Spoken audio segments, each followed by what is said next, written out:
Hello. It is an honor to be able to speak here today, especially as it gives me the opportunity to think about the future, both its challenges and its opportunities.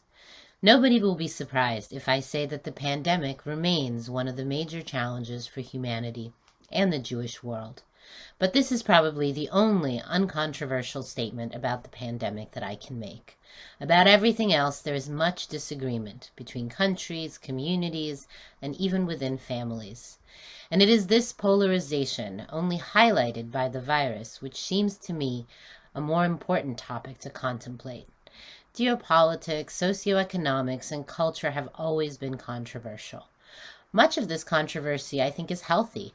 It's how societies test out new ideas, internalize novel concepts, and evolve. But there are times when the controversy overflows into anger, violence, and intolerance, when we stop listening to one another and the fabric of society begins to tear. The 20th century saw genocide, world wars, and purges that devastated countries and continents. It also saw a backlash against colonialism, the civil rights movement, saw the creation of new nation states, and attempts around the world to create more equality and access. We've had both good and bad. Challenges and opportunities abound. It is the polarization we see today that I wonder about. Is this polarization a part of a healthy adjustment to new norms, or is it a harbinger of death and destruction? And perhaps most importantly, what can we do to ensure that the disagreements of today are productive, building a more prosperous and just future? I wish I could say that these are general problems and not Jewish problems, that we Jews can just sit this one out, but unfortunately, we are right in the middle of it all.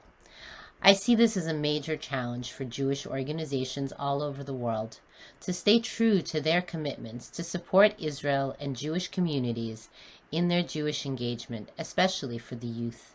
We must actively seek to preserve Jewish unity and fight alienation, and pursue new forms of dialogue between Israel and the diaspora, as well as across Jewish communities all over the world.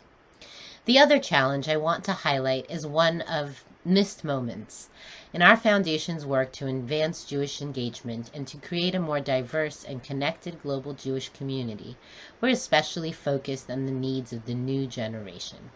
The pandemic has had a myriad of disparate effects. While we have seen technology enable connection across vast distances, we've also seen isolation and alienation from community.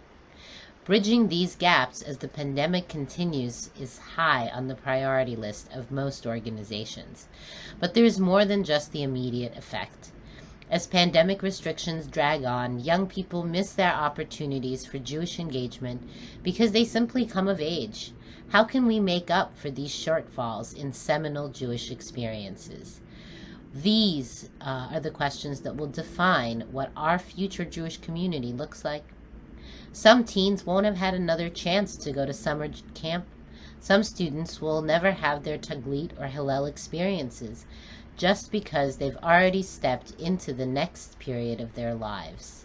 It is our task and a challenge to come up with new creative solutions that will help to close this gap for the Corona generation. So there we have it.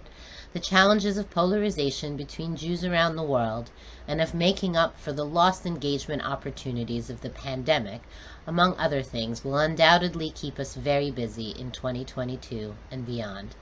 I believe we're up to the task, and I believe that inside these challenges are also opportunities. Opportunities to leverage technology, to engage a new generation in a conversation with their heritage, to take stock of what we want to retain from our pre-pandemic lives and what needs a refresh. To use the shared trials and tribulations of the pandemic to find common ground and envision a common destiny. I wish us all nothing but success as we tackle these individually and together. Thank you.